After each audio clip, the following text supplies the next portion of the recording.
Hi everyone. So whilst I'm speaking, as Tim has said, I'm Catherine Collett, and if you'd like to advance the slide, Victoria, that'd be great. To the second slide, the presentation. It hasn't changed for me. I don't know if it's changed for others.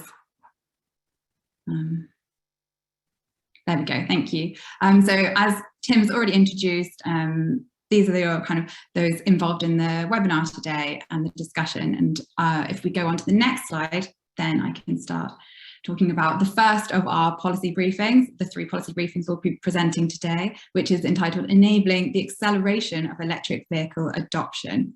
So in order to talk us through this, I'm going to try and address 3 questions today. The first of all is how fast will EV adoption be? Secondly, why do we need more public chargers? And thirdly, where could these chargers be located? So if we go on to the next slide, please. As many of you will know, the adoption of new technology is rarely linear. In fact, in general, it follows this S-curve pattern that is very well known to anyone who works in emerging technology and innovation. So it starts off with a kind of slow linear increase, followed by a period of exponential growth, a higher rate of linear adoption, and then begins to plateau off as we reach the laggards. So you have the early adopters, the early majority, late majority, and then the laggards. And if we go on to the next slide, please. In order to answer the question of how fast, we have created this model called SCATE, which stands for the S-curve adoption tool for EVs. It's an open source tool, and if you look down in the bottom right-hand corner, you can have a look at where it is openly available on GitHub for you to have a look at. SCATE uses the Department for Transport historical data to forecast what's likely to happen ahead in terms of uptake. So in the bottom left-hand corner here, you can see some blue X's. Now that is the historical data, and it goes between 0 to 100% penetration of electric vehicles. So when we're trying to quantify how fast, you can see that one interesting kind of taking from this chart is that electric vehicles are predicted to go from 20 to 80% in only 7 to 8 years. Now that is a phenomenal rate of adoption, which we as a society need to prepare for. If you can go on to the next slide, we'll talk about another functionality of SCATE, which is its ability to consider EV adoption regionally. So it looks at county by county in order to understand the non-uniformities of adoption across the UK at the moment, although this would be applicable if you had other data sets. So you can see here that Bristol slightly lags the UK average, whereas Oxfordshire is ahead. And it's ahead so much that it's likely to reach 80% of electric vehicle adoption 3 years ahead of the UK average. So I'm just going to ask if we can move on to the next slide. Having understood that the adoption of electric vehicles is likely to accelerate, I guess there's a question of why do we need more public chargers? At the moment, Vicky, if you don't mind clicking once, you can see here, this is a private charger, home charger. At the moment, 90% of electric vehicle users predominantly charge at home privately. In the future, that's not going to be possible. 30% of all car drivers do not have access to private parking off-street. That means that 1 in 3 of us are going to rely on the public charging system. Now, there are 3 main types of public charger, Vicky, if you don't mind clicking again. The first of which will pop up in a second, hopefully, there we go, is the motorway rapid charger. Now, they are challenging in some ways in that they are more expensive and may cause battery degradation depending on how frequently they're used. The second option, and I've seen this been popping up in the chat, is the lamppost charger, a photo that I took outside my house in London, where we're lucky to have some on-street lamppost charging. And the final option is the electric charge point in a car park. And this is kind of what is going to be the focus of my talk, rest of my slides today. I'd just like to say at this point that, there is not one size fits all. We'll need a portfolio of these charging types in the future to be able to meet our net zero goals and facilitate adoption of electric vehicles by all. So if we'd like to go on to the next slide, please, Vicky. The question here we're going to focus on is where would you situate those car park charges, as we've just spoken about. And today we're launching GECCO, which is the geospatial evaluator for EV charging in car parks overnight. And you'll understand from that title why we shortened it to GECCO. So I'm going to talk you through how that works in identifying car parks that would be most valuable to residential users who do not have access to their own private parking. So if you click once, Vicky, hopefully the car parks will pop up. Now, these are from a GeoFabric database, and we've highlighted the car parks in this Oxford visualization. Secondly, the second part of the tool, if you click again, it will highlight the regions within a 5-minute walk around each of these car parks. That's known as the pedestrian shed. And if you click once more, the tool identifies buildings within each of these kind of areas of interest that would be unlikely to have off-street parking and therefore are likely to rely on the public charging system. Now, there are two interesting takeaways that we can gain from this tool. Firstly, Vicky, if you click again, we will notice that not all car parks are equal. For example, these ones that, for anyone who knows Oxford, are along the Botley Road. Although they seem brilliantly sized car parks, for this business model, there are very few residential properties surrounding them within a 5-minute walk. Whereas, again, Vicky, if you click, we'll highlight that within GECCO, there is a very small car park at the end of the arrow point that is really swamped by lots of residential buildings nearby that are unlikely to have charging off street and will be relying on public chargers. The second benefit of this tool is that due to the translucent nature of the 5-minute walk loci, if there is, when these areas are more opaque, it indicates that there is likely to be well-served areas from different car parks. And this enables charge point installers to identify potential competition and act accordingly, thereby identifying where they would like to situate their charge points the most. And again, as I said, this tool is available on GitHub if you copy the link in the bottom right-hand corner. Could we go on to the next slide, please? Although there's obviously a great need for public charging, we're not going to deny that it still has challenges, and I'm sure this is something we'll come back to a lot during the Q&A. First of which is that, oh, sorry, would you mind? Thank you. If we can go back to, that would be great.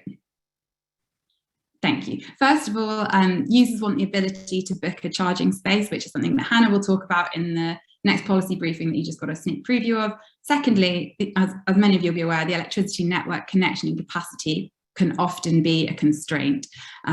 Sometimes, there will be occasions where smart charging and flexibility will be able to mitigate the need for a network reinforcement. But in some cases, we will still need network reinforcement. And this is where policy can really help in ensuring that the distribution system operators, the DSOs, are able to offer affordable network reinforcement. And finally, as many of us are aware, public charging is more expensive than home charging, in part due to the increased VAT rate on commercial electricity, which is 20%, compared to the 5% charged on domestic electricity. And again, this is somewhere where policy can come in and provide and make sure that this additional cost is not something that is basically felt by those who are in the least able to afford it as it's passed on to the customers. So thereby either reducing cost of electricity for charge point operators or reducing the VAT. If we're able to go on to the next slide, just to summarise these points, we've seen from this first policy brief that SCAPE forecasts an exponential growth of electric vehicles, which we are just on the cusp of. Secondly, local public charge points will be needed to serve residents without private parking. We will not be able to continue with the charging model that we see as we take electric vehicles to the masses and the majority. And finally, GECCO can be used to identify promising car park locations for residents wishing to charge electric vehicles overnight. Overall, policy is needed to support sufficient, accessible and affordable public charging. However, before we can manage to address this, we need to understand the preferences of those charge point users. And at this point, I hand over to Hannah to discuss the second policy brief, which focuses on that. Thank you very much. Thank you, Katie. So as Catherine said, the there's going to be a need for a lot more public charging, but we also need to understand what users, particularly users who can't charge at home, actually want from that public charging. And so in this section of the presentation, I'm going to present some findings from a survey of a couple thousand UK car drivers. Our survey was representative by gender, age, and UK region, but we targeted people who said they would not be able to park all their vehicles on a private driveway or adjacent garage. So we're looking at a representative sample that we're not looking at people that are early adopters or have the same sociodemographics as early adopters necessarily, because there is an equity issue in terms of making public charging available to everyone and meet all different needs. So then as part of the survey, we ran what's called a stated choice experiment, where we asked people to imagine that they did have an electric vehicle that they wanted to be able to charge overnight near their home, and what sort of service attributes would they prefer. And kind of a key takeaway from that was that residents want security and certainty, not just convenience. Convenience and cost are important, but there's a mix there. So if we go on to the next slide. First, it was important to realize about our sample that although they all have limited parking, not everyone parks on street outside terraced housing, although that is very common in the UK. We had about a quarter of our participants who park off street in car parks or shared parking areas. Now this might be attached to flats, or if you click again, Vicky, thank you. A lot of new builds have these kind of communal parking areas that without adopted streets where the spaces might be allocated, they might not be allocated. There might be restrictions in terms of whether people are allowed to install electricity or run cables across. So really what we found is that in our survey, we did have all sorts of different sociodemographics, and there were differences not just between where people usually park at the moment, but also between the sociodemographics of those people that park in those different types of spaces. So for example, people who park on street where there are restrictions like residence parking zones tend to be higher income than people who park on street where there's no restrictions. If we go on to the next slide. So this is quite important because early adopters tend to be higher income and tend to be predominantly male. And even in our survey, we found that people with a similar profile were more likely to say that they intended to switch to an electric car for their next vehicle. Whereas what we wanted to understand is what would give confidence to wider sociodemographic, to other people to switch as well. If we go to the next slide, please. And obviously there's a number of barriers, including things like purchase price and range anxiety that you may have heard of. But a lot of those are being dealt with by manufacturers, by national government policy with the ban on fossil fuel vehicles in 2030 is encouraging acceleration of dealing with those issues. But more locally, it is about public charging and whether people expect that they would know where to charge near their home and also how to charge near their home. And that's reflected in this graph. Next slide, please. So we ran our stated choice experiment, as I was mentioning earlier, and each participant had chose 6 times between an on-street public charging service and an off-street public charging service. And these services had different attributes. So they might cost something different, the payment options, whether they could pay as you go or whether they had to be a member, whether the charging service was 2 minutes walk, 5 minutes walk, or 10 minutes walk from their home, whether they could leave their car after their charging session was over. So on street, we had some options that it was unlimited parking, whereas off street, maybe they had to move it. Whether there was any kind of booking service or allocation, which we had only available for the off street options. And then things like security, CCTV, was it on that parking space or not, and the experience of walking home. Next, please. And what we found is that overall, the attribute that was valued the most highly by our survey participants was being able to walk home from the charging space and have a safe and pleasant environment to do so. And although we had the expected sort of results for the other attributes, so yes, of course, people want security for their vehicle, of course, they want it closer, we were surprised by just how highly that safe, pleasant walk home was. Next, please. So we wanted to look in a bit more detail about the characteristics of the people that were driving that decision. And we, if you look in the top right box, we split our sample into 3 classes, and our class called cautious users valued that safe, pleasant walk home so highly that it was basically non-negotiable. And that class contained a lot more women than the other 2 classes in it. That class also preferred the car park option more of the time. Likewise, in the top left, our group that we called value seekers also preferred the car park option more of the time. But for them, although they still valued the safe, pleasant walk home, what was particularly important to them was this idea of a reservation or an allocated space for them, because they were more likely to have experienced parking congestion. Finally, there was a group that preferred the on-street charging more of the time that we called convenience customers, because they valued more highly things like no time limits, not having to be a member, having really close by parking. And what was quite interesting is that this group contained a lot more of the people that already pay for parking, particularly through residence permits.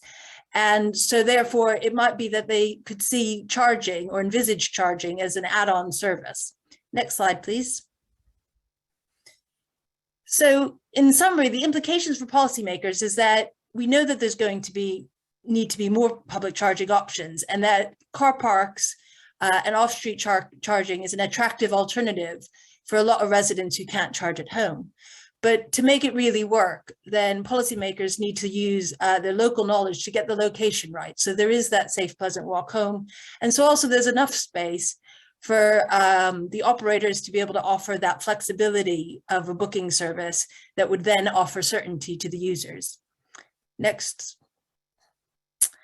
So now I'm going to talk in a bit more detail about why public charging needs to offer a service that reflects what people who currently charge at home already have, namely that they are able to save time and save money. Because charging is not like refueling. Even with ultra rapid chargers, it still takes some more time and it tends to cost more. Whereas if you charge, park and charge at home, you can be doing other things at the same time, including sleeping, and it tends to be much lower tariffs.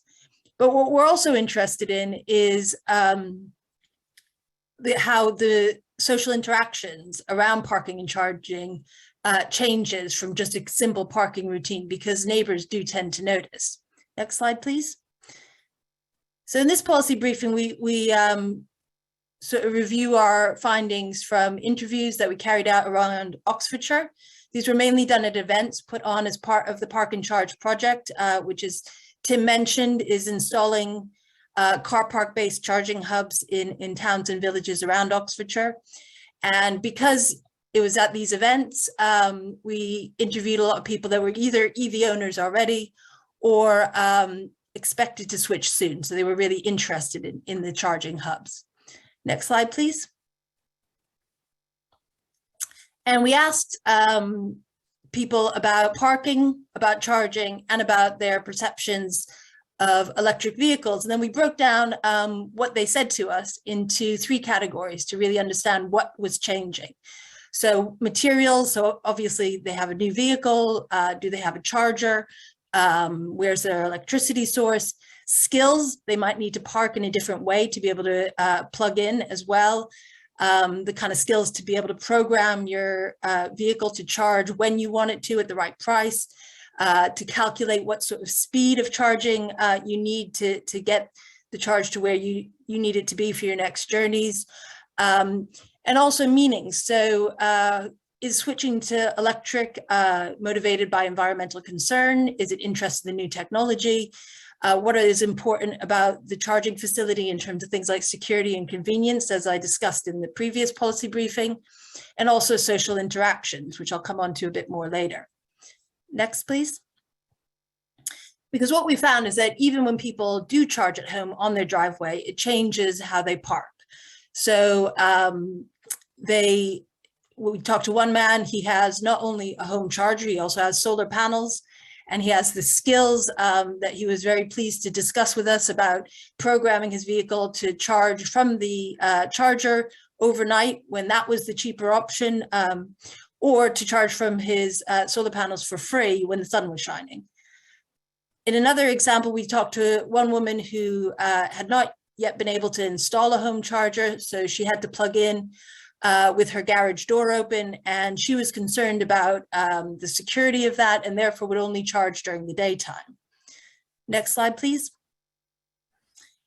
But there was even more changes for EV drivers who do have to park in the public realm on street. They might have to park in a particular space, which is not where they used to park their previous vehicle, or they might have to claim a space every time to be able to reach the cable across. Obviously, reaching a cable across the pavement can cause a tripping hazard. So one man we talked to, this is not his car, by the way, but he described something quite similar to make sure that people could see and not trip on the cable. And that claiming of a specific space could cause a lot of problems with neighbors because there might be competition and parking pressure on the street, or they might have more positive reactions. As one EV driver told us, all his neighbors were watching him to see what he was doing because they were interested in potentially adopting in future. Next slide, please. Now, I don't expect you to read all these quotes. Some people enjoy that, hearing it in their words rather than mine. But basically, we talked to quite a number of people who saw a use case for the car park-based charging that we were talking about at the events, because they didn't have somewhere to charge at home, and they saw car park-based charging as offering more certainty, in some cases more convenience than even where they currently park, and giving them that confidence to switch. We also talked to people who saw other use cases for car park-based charging. For example, a couple women we talked to that already have EVs currently charge at their workplace, and they saw a nearby charge point as a charging hub as offering them the ability to work from home occasionally, to charge on weekends. One couple we spoke to have an electric car, but do not have the electricity capacity to their home to be able to install a home charger. And so they were trickle charging, which is very slow. And they are a multi-car household and would see the opportunity of being able to switch their other car to electric if there was a charging facility nearby at a faster speed. And there were people that wanted to be able to either visit family and friends who didn't have off-street parking or the ability to charge their electric vehicle, or had family and friends with electric cars that they wanted to be able to visit them with more certainty and confidence to charge. Next slide. So going back to the idea of social interactions, we also had people telling us about their experiences with workplace charging that showed how this is quite similar to local residential car park-based charging in terms of the location and how close and convenient it is to the workplace in terms of optimizing charging time and duration, but mostly in terms of whether there's a community or not around the charging. So one lady told us about how if she overstayed her charging session, somebody would come and find her in her workplace and tell her to move. Whereas another interviewee spoke about how they had created a Teams group at his workplace and made sure that anyone who really needed a charge, or the person that needed a charge most, was sure to get it. Next slide, please. So in conclusion, it's really those positive social interactions that we want to foster around charging, and that has implications for policymakers who might, like the team in Oxfordshire, try and create EV champions locally who can help people know how and where to charge, and local charging hub forums where people can talk to each other and support each other. And that's really important for giving residents without home charging the confidence to switch, because they don't only want to know where to charge, they also want to know how. Next slide, please. So in conclusion, Catherine presented two tools that have been developed, Skate and GECCO, and they're both available open access on GitHub. And Skate forecasts how EV uptake will accelerate where you live. So when is that greater need for public charging going to come online in different areas? Whilst GECCO helps identify where the demand for car park charging hubs might be accessible to residents who can't charge at home, and also the amount of space needed, so that then using local knowledge, both the local policymakers and operators can provide a service that offers certainty, safety, and a positive social interaction for the users. And that's why there's a vital role in supporting this transition. Thank you. I will now turn it back over to Tim.